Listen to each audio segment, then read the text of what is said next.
अस्सलामुअलैकुम रहमतुल्लाहि व बरकातहू। मैं Tabassum Shaheen, economic lecturers, Giriraj government college A Nizamabad. आज की इस क्लास में हम जुज़वी माशियात माइक्रो इकनॉमिक्स का एक इंतहाई अहम टॉपिक्स खतूत बेनियाज़ी यानी एंड रेफरेंस कर्व का जायज़ा लेंगे। खतूत बेनियाज़ी सारिफ़ के तर्ज़ अमल के मुताले के सिलसिले में जदीद माहिरीन माशियात ने इसको एक बेहतर नमूने के तौर पे, एक बेहतर तरीक़े के तौर पे इसको पेश किए हैं।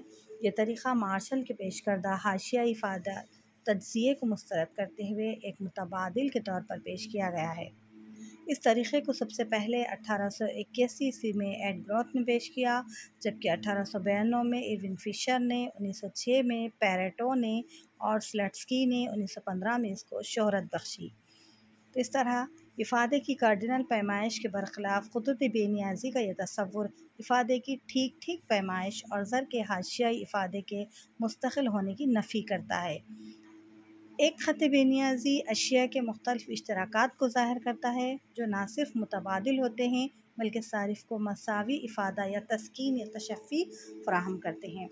यानी खतूत बेनियाज़ी दरअसल होते क्या हैं? एक ख़त बेनियाज़ी उन मुख्तलिफ़ नुक़ात पर मुश्तमिल ख़ौस होता है जो दो अशिया की मुख्तलिफ़ इश्तराकात की नुमाइंदगी करते हैं।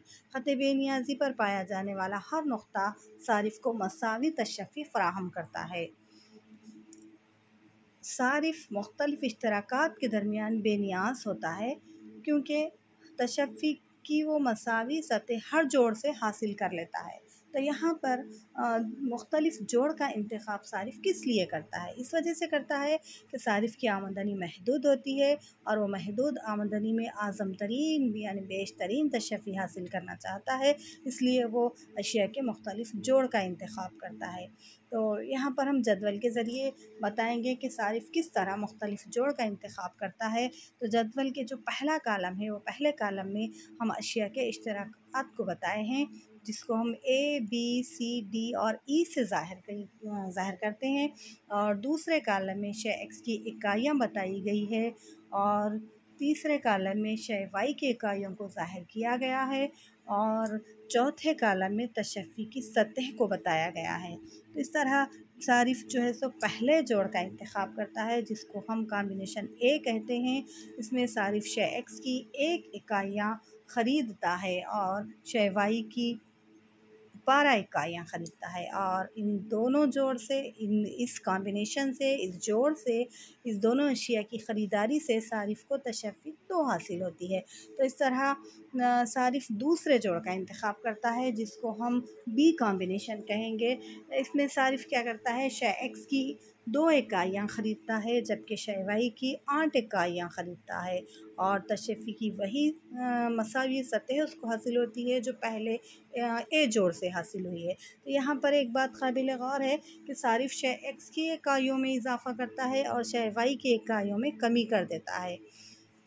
तो ज़ाहिर है सारिफ़ को शय एक्स में ज़्यादा से ज़्यादा तशफ़ी है, इसलिए वो क्या करता है? शय एक्स की ज़्यादा इकाइयाँ ख़रीदने की कोशिश करता है और शय वाई की कम से कम इकाइयों से दस्तबरदार होने की कोशिश करता है। नेक्स्ट सारिफ़ सी जोड़ का इंतख़ाब करता है जिसमें शय एक्स की वो 3 इकाइयाँ ख़रीदता है और शय वाई की 5 इकाइयाँ ख़रीदता है और तशफ़ी की वही पहले वाली सतह उसको हासिल हो जाती है। नेक्स्ट सारिफ़ इसके बाद डी जोड़ का इंतख़ाब करता है जिसमें वो शय एक्स की 4 इकाइयाँ ख़रीदता है और शय वाई की 3 इकाइयाँ ख़रीदता है और तशफ़ी की वही मसावी सतह हासिल होती है। और आखिरी कॉम्बिनेशन, आखिरी जोड़ जिसको हम ई के नाम से यहाँ पर ज़ाहिर किए हैं, उसमें इस जोड़ में सारिफ़ क्या करता है? शय एक्स की 5 इकाइयाँ ख़रीदता है और शय वाई की 2 इकाइयाँ ख़रीदता है और तशफ़ी की वही मसावी सतह हासिल करता है जो उसको हर जोड़ से हासिल होती है। तो इस तरह क्या है? ए बी सी डी और ई ये मुख्तलिफ़ इश्तराकात हैं अशिया के जो सारिफ़ इंतख़ाब करता है। तो यहाँ पर जदवल में ये बात साफ ज़ाहिर होती है कि एक के बाद दिगरे सारिफ़ शय एक्स की इकाइयों में इजाफ़ा करता जाता है और शय वाई की इकाइयों में कमी करता जाता है और शय वाई की इकाइयों से दस्तबरदार होता है। तो यहाँ पर सारिफ़ के सामने 5 मुख्तलिफ़ इश्तराकात हैं, ए बी सी डी और ई। जो सारिफ़ को मसावी तशफ़ी फ़राहम करते हैं, और शय एक्स और शय वाई के तमाम जोड़ यानी हर एक जोड़ से सारिफ़ की मसावी तशफ़ी हासिल होती है। तो ये है ख़ुतूत बेनियाज़ी की तारीफ़, यानी ये दो जोड़ के मुख्तलिफ़ इश्तराकात से हासिल होने वाले मसावी इफ़ादे को ज़ाहिर करने वाले ख़ुतूत हैं। तो आइए देखते हैं अब ख़ुतूत बेनियाज़ी का नक्शा क्या है। इंडिफरेंस मैप जिसको कहा जाता है। बेनियाज़ी नक्शा मुख्तलिफ़ ख़ुतूत बेनियाज़ी का एक मजमुआ होता है जो ख़ुतूत सारिफ़ की तरजीहात की निशानदही करते हैं। क्या करते हैं? सारिफ़ की तरजीहात की निशानदही करते हैं, और ऊंचा बेनियाज़ी ख़त नीचे बेनियाज़ी ख़त के बनिस्बत ज़्यादा से ज़्यादा तशफ़ी फ़राहम करता है, यानी ऊंचा बेनियाज़ी ख़त तशफ़ी की ऊंची सतह को, बुलंद सतह को ज़ाहिर करता है। तो आपको शक्ल के ज़रिए यहाँ पर ख़ुतूत बेनियाज़ी के नक्शे को ज़ाहिर किया गया है, जिसमें हम ओ एक्स महवर पर शय एक्स की इकाइयों को बताए हैं और ओ वाई महवर पर शय वाई की इकाइयों को बताया गया है। और शक्ल में ये भी ज़ाहिर किया जा रहा है कि IC1, IC2, IC3 ये मुख्तलिफ़ ख़ौस है, ये ख़ौस ख़ुतूत बेनियाज़ी कहलाते हैं। और यहाँ पर IC1 जो सबसे ऊपर है वो तशफ़ी की ऊंची सतह को ज़ाहिर करता है बनिस्बत IC2 और IC3 के। तो इस तरह क्या है, ऊंचा ख़त बेनियाज़ी तशफ़ी की ऊंची सतह को ज़ाहिर करता है। अब आइए देखते हैं ख़ुतूत बेनियाज़ी की ख़ुसूसियात। ख़ुतूत बेनियाज़ी कुछ ख़ुसूसियात की हामिल होते हैं। तो यहाँ पर सबसे पहले इसकी पहली ख़ुसूसियत ये है कि ख़ुतूत बेनियाज़ी बाएं से दाएं नीचे की जानिब झुके हुए होते हैं, यानी इनका झुकाव कैसा होता है? बाएं से दाएं जानिब, यानी मनफी झुकाव होता है। इसकी दूसरी ख़ुसूसियत है ख़ुतूत बेनियाज़ी हमेशा अपने महवर की जानिब मुहद्दिब होते हैं। तीसरी ख़ुसूसियत ख़ुतूत बेनियाज़ी कभी भी एक दूसरे को ख़ता नहीं करते। चौथी ख़ुसूसियत है ऊपरी ख़त निचले ख़त की बनिस्बत तशफ़ी की ज़्यादा यानी ऊंची सतह को ज़ाहिर करता है। इस तरह मुख्तलिफ़ अशकाल के ज़रिए हम इनकी ख़ुसूसियात को यहाँ पर बताए हैं। तो पहला जो है ख़ुतूत बेनियाज़ी का जो झुकाव है बाएं से दाएं नीचे की जानिब होता है, जिस पर हम सही का निशान लगाए हैं। और उसकी जो है सो एक और ख़ुसूसियत है कि ये ख़त कभी एक दूसरे को ख़ता नहीं करते। यहाँ पर ख़ता करते हुए बताए हैं, इसलिए हम इसको गलत बता रहे, यानी कभी ख़त बेनियाज़ी एक दूसरे को ख़ता नहीं करते। तो ये ख़ुतूत बेनियाज़ी की मुख्तलिफ़ ख़ुसूसियात हुई। तो ख़ुतूत बेनियाज़ी कई एक ख़ुसूसियात की हामिल होते हैं। तो इसके साथ साथ हम ख़ुतूत बेनियाज़ी के मुख्तलिफ़ मफ़रूज़ात का भी जायज़ा लेंगे। ख़ुतूत बेनियाज़ी के कुछ मफ़रूज़ात हैं, यानी चंद मफ़रूज़ात आपके सामने पेश किए जा रहे हैं। ख़ुतूत बेनियाज़ी का जो पहला मफ़रूज़ा है, इसमें क्या है, इफ़ादा ऑर्डिनल होता है, यानी इफ़ादे की ठीक ठीक पैमाइश नहीं की जा सकती, बल्कि अशिया के मुख्तलिफ़ इश्तराकात की इससे हासिल होने वाले इफ़ादे की बुनियाद पर दर्जाबंदी की जा सकती है, यानी इसकी ठीक ठीक पैमाइश नहीं की जा सकती, सिर्फ दर्जाबंदी की जा सकती है। दूसरी ख़ुसूसियत दो अशिया पर मुश्तमिल नमूना होता है। ये दो अशिया पर मुश्तमिल नमूना होता है। ये मफ़रूज़ा ज़ाहिर करता है कि सारिफ़ अपनी ज़रूरियात की तकमील के लिए दो अशिया यानी एक्स और वाई की ख़रीदी करता है।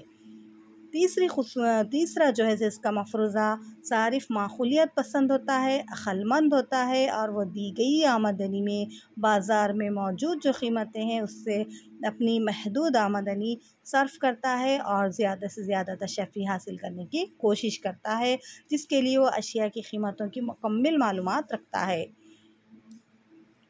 इसका जो है सो चौथा मफ़रूज़ा है सारिफ़ कभी भी किसी एक शय के इस्तेमाल से मुकम्मल तशफ़ी हासिल नहीं कर सकता। वो मज़ीद या कसीर मक़दार को तरजीह देता है, यानी कभी भी उसको तशफ़ी की ऊंची सतह हासिल नहीं होती है। ये फ़ितरत इंसानी है कि इंसान कभी भी यानी मुतमईन नहीं होता, और क्योंकि इंसान ख्वाहिशात का एक मुजस्समा होता है और इसकी ख्वाहिशात कभी पूरी नहीं होती है। जब एक ख्वाहिश पूरी होती है तो दूसरी ख्वाहिश फ़ौरन जन्म ले लेती है।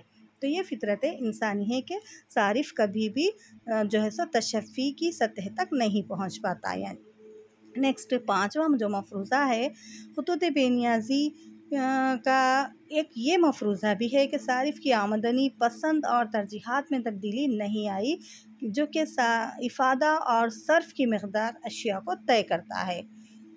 नेक्स्ट, बदल की घटती हुई हाशियाई शरह, यानी ख़त बेनियाज़ी पर मौजूद मुख्तलिफ़ अशिया की बदल की हाशियाई शरह घटती है।